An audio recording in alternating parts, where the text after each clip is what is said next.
that if things go our way, there will be a new government in 6 months' time, and the banks aren't getting another cent. Anglo-Irish Bank is not getting another cent of our money. And any bank coming to us looking for more money is going to have to show how they're going to impose losses on their junior bondholders, on their senior bondholders, and their other creditors.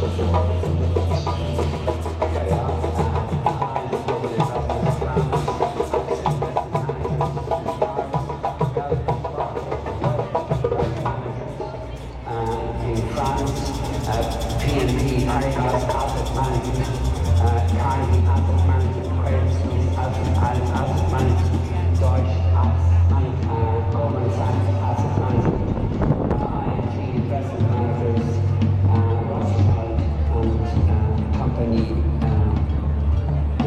Gestam, and anyway, Rothschild, you get the message.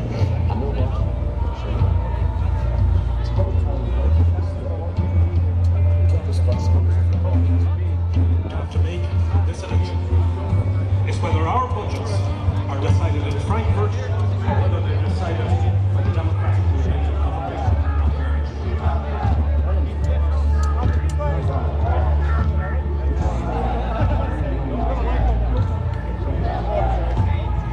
Now let's be clear too. If as a country we accept the budget based on the EU-IMF deal, it will mean more of the same that we got in December. It will mean more taxes, more cuts, high unemployment, and no recovery. We are giving $1.2 billion to people who probably bought these. Clearly said out that we are against water charges. And only have fulfilled the contract. Will I stand again before you, people of Ireland, and ask you to re-elect me as Speaker? And if I have you,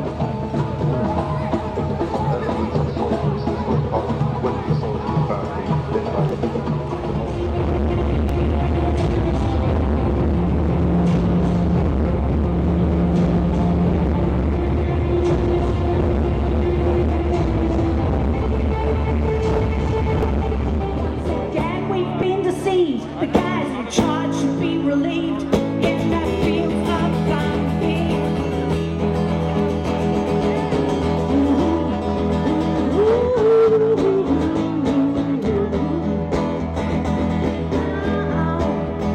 In the fields of Media in a republic and a democracy under attack. So I want to pay tribute to every one of you, man, woman and child, for communicating with each other in your communities, in your towns and your villages, and coming out yet again in tens of thousands to vindicate your right to water and to vindicate your right to change. Can we just get a bit of housekeeping in order? We're going to go through the stage road. It's going to be a great afternoon. We're going to have great speakers, some poetry, some musicians.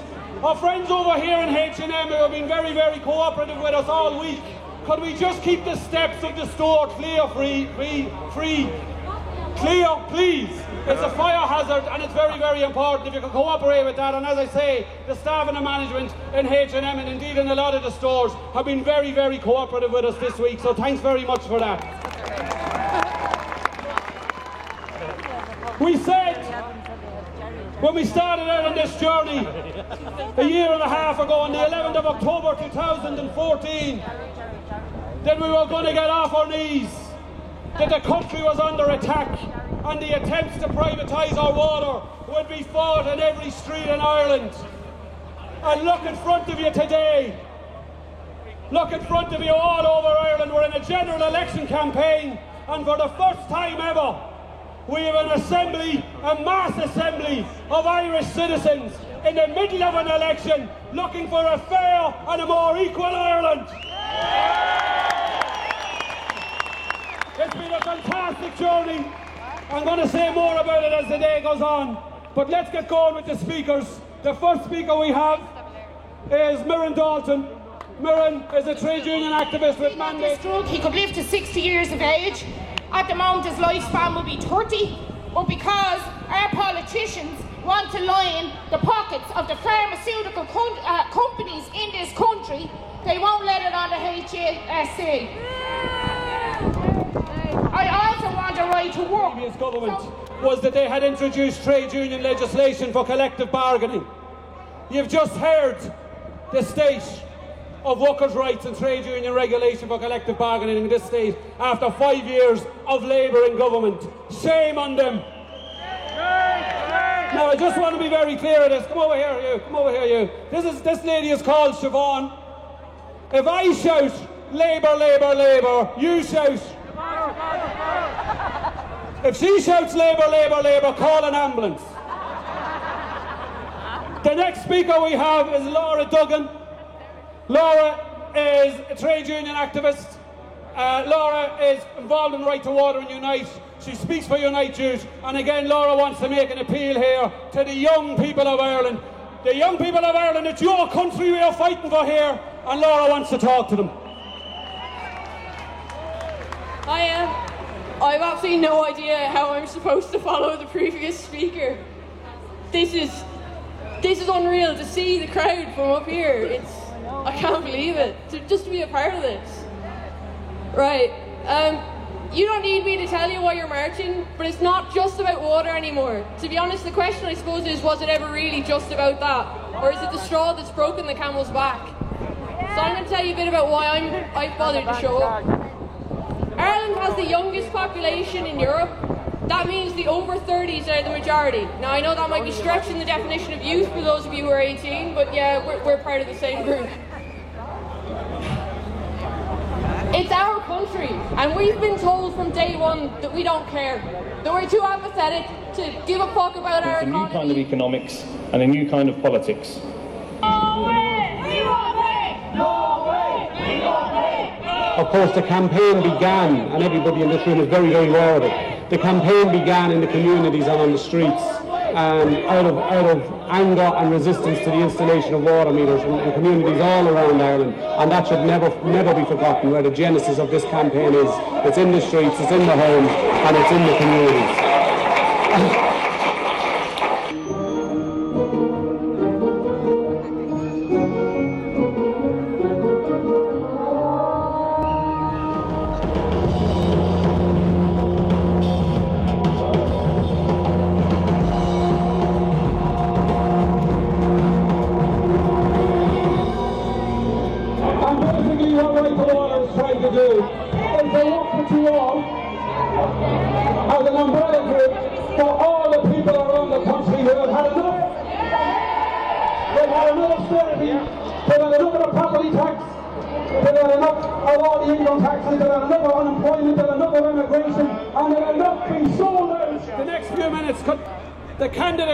Who have endorsed the right to change policy principles start to make their way to the side of the stage on my right.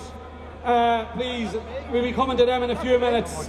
As the video showed there, over the last year and a half, people have made really, really big sacrifices for this movement.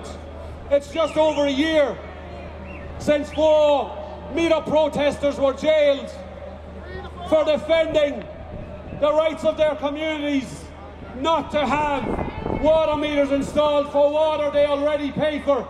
And I'd like you all to give them a round of applause. They're all here today. We had a dreadful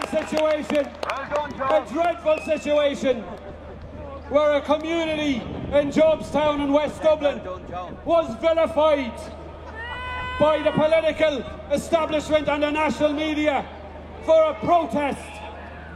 Young people, family people in one of the most disadvantaged communities in the country, but fantastic people, were treated with absolute contempt by the political establishment, by Joan Burton, by the Department of Justice and by the national media. And I'd like you to give all those a round of applause, please. But this guy has a talent. This guy will get your heart pumping. This guy will bring a tear to your eyes. He will touch your soul. Stephen Murphy, ladies and gentlemen. To be doing it today, but sure, we're amongst friends. It doesn't have a title yet, but it goes like this. 100 years from now, when every one of us is gone, will the heartbeat of our nation and our legacy live on? Will those who walk the streets then look back upon these times as we look upon our history and see familiar signs of a fight against oppression and colonial interference that's been labelled as aggression by the masses of adherents to a system built to denigrate and drive us from our homes? Will they bleed our bodies dry and try to sell us back our bones? Or will the notion of a nation be a footnote in the book of global integration where people turn to look to remind themselves what it was like when they still had the right to self-determination before we lost the fight?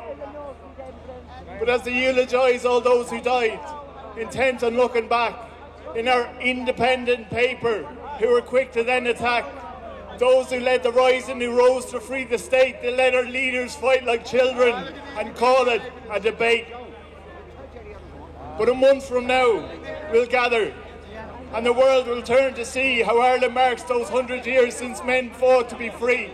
But none will dare to mention our freedom is untrue. Now those who truly govern us are based in the EU. And few will care to question what Connolly would say, were he alive to witness the Ireland of today, where the children of our nation are raised to be exported, put through education, appraised and then exhorted to favour emigration and a life in foreign soil. Now we give away our people as we gave away our oil.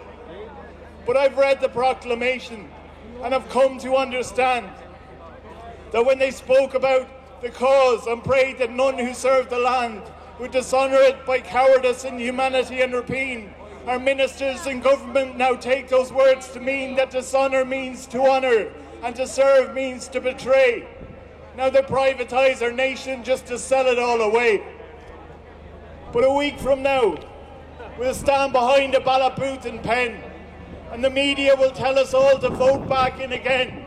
Those who fail the vision that was read out from the steps, who treat us with derision just because they can't accept that the civil war has ended and it's time to let it die. That Ireland and its people needs the likes of you and I to set aside our differences and stand on common ground and recognise our riches and abundance still abound. So do we vote for those who failed us, or those who quest for truth, for those who have derailed us, or those who see our youth in photos up on Facebook, scattered all across the earth, with nothing to come home to in the country of their birth? But I've met them at the close of day, as they line our city streets, with the cardboard in the doorways as they try to get some sleep. And I've met them at the airports as they head for foreign shores.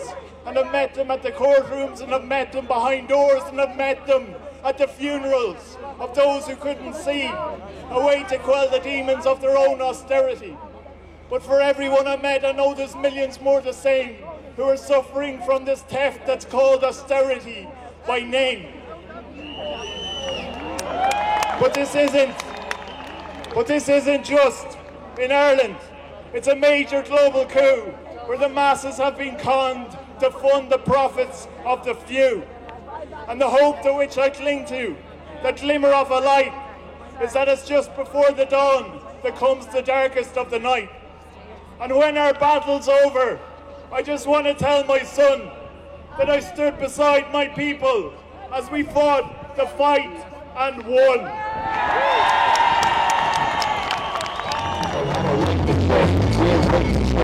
That's the aim. The people of Wales have a right to say, say no to words, water, sharks and boys. Don't drug addiction like a crime. Don't get exploitation for profit and greed. Wexford, David Lloyd, Johnny Maiden, Deirdre Wadding and Mick Wallace. And finally in Wicklow, the Garden County, John Brady, Sharon Briggs and Anna Doyle.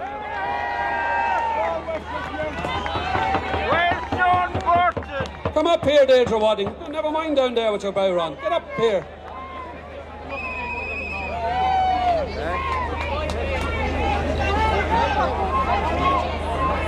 Now, can I just say, it's all right, I'll sue you for the hearing damage later on.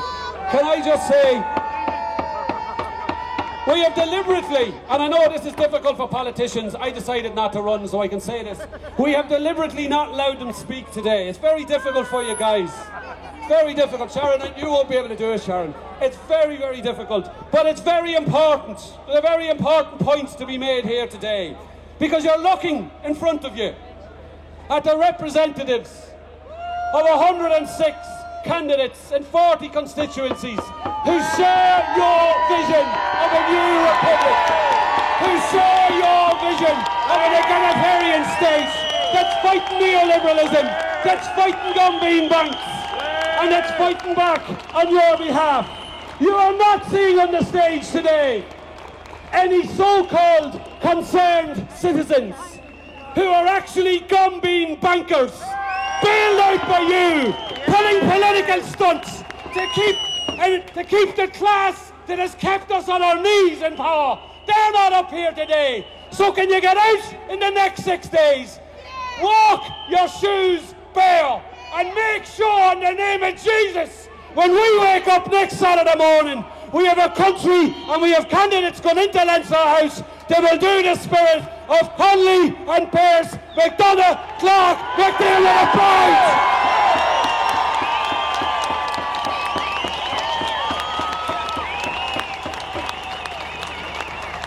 So I know this is the shortest non-interview any of them have done, and I know they've taken an awful lot of time out from the week and from the campaigning and from the canvassing, and I see Mick Wallace looking at me in a very, very threatening way. Mick, it's okay, we'll have a pint about it, it'll be grand. So I just want to thank them all for taking all that time out. Listen, we in the trade unions and you down there in the communities are doing our very, very best for you, so we hope you appreciate that we didn't want to waste